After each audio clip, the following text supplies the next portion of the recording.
కరీంనగర్లో తేజస్ జూనియర్ కళాశాల విద్యార్థులు ఈ ఏడాది ఇంటర్మీడియట్ ఫలితాల్లో విశేష ప్రతిభ కనబర్చి రాష్ట్ర స్థాయిలో మెరుగైన ఫలితాలు సాధించారు. ఎంపీసీ, సీఈసీ, బీపీసీ విభాగాల్లో మొదటి సంవత్సరం నుంచే అనేక మంది విద్యార్థులు ఉన్నత మార్కులు సాధించగా, ద్వితీయ సంవత్సరంలో పలువురు విద్యార్థులు 9కు పైగా మార్కులు సాధించి కళాశాల ప్రతిష్టను మరింత పెంచారు. ముఖ్యంగా ఎంపీసీ విభాగంలో శ్రీవర్ధన్, రిషిత్ యాదవ్, నందీశ్వర్ రెడ్డి, వర్షిత్ లాంటి విద్యార్థులు అత్యుత్తమ మార్కులతో ప్రత్యేక గుర్తింపు పొందారు. సీఈసీ, బీపీసీ విభాగాల్లో కూడా విద్యార్థులు మంచి ఫలితాలు సాధించడం గమనార్హం.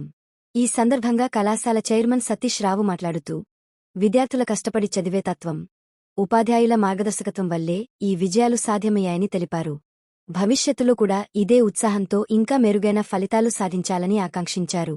ఈ కార్యక్రమంలో కళాశాల సిబ్బంది, ఉపాధ్యాయులు పాల్గొని విద్యార్థులను అభినందించారు.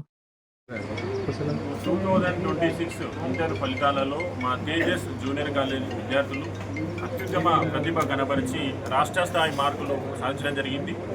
మా రికార్డులను మేమే బ్రేక్ చేస్తూ ఈసారి ఇంటర్మీడియట్ సెకండ్ ఇయర్ ఎంపీసీలో 1000 మార్కులకు గాను 993 మార్కులు, 992, 992 ఈ విధంగా వరుసగా రాష్ట్ర స్థాయి మార్కులు సాధించడం జరిగింది.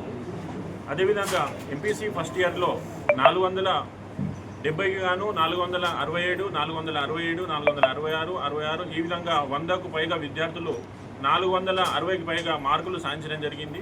ఎంపీసీ, బైపీసీ, సీఈసీ అన్ని గ్రూపులలో మా విద్యార్థులు రాష్ట్ర స్థాయి మార్కులు సాధించడం జరిగింది.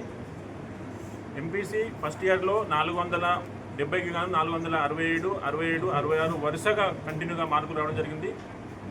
ప్రథమ సంవత్సరము ఫస్ట్ ఇయర్, సెకండ్ ఇయర్ అన్ని గ్రూపులలో ఎంపీసీ, బైపీసీ, సీఈసీ అన్ని గ్రూపులలో కూడా మా విద్యార్థులు ఉత్తమ ప్రతిభ కనబరిచి రాష్ట్ర స్థాయి మార్కులు సాధించడం జరిగింది. ఈ విద్యార్థులందరూ కూడా రాబోయే రోజుల్లో ఇంకా మంచి మార్కులు సాధించాలని, అన్ని ఎగ్జామ్స్లో క్వాలిఫై కావాలని, వాళ్ళు అనుకున్న లక్ష్యాలను సాధించాలని నేను మనస్ఫూర్తిగా కోరుకుంటున్నాను. రాబోయే రోజుల్లో మా జూనియర్ కాలేజీ విద్యార్థులు అన్ని రంగాలలో రాణించి వారు అన్ని కేటగిరీలో కూడా అన్ని కాంపిటేటివ్ ఎగ్జామ్లో కూడా ఉత్తమమైన మార్కులు, ర్యాంకులు సాధించాలని నేను మనస్ఫూర్తిగా కోరుకుంటున్నాను.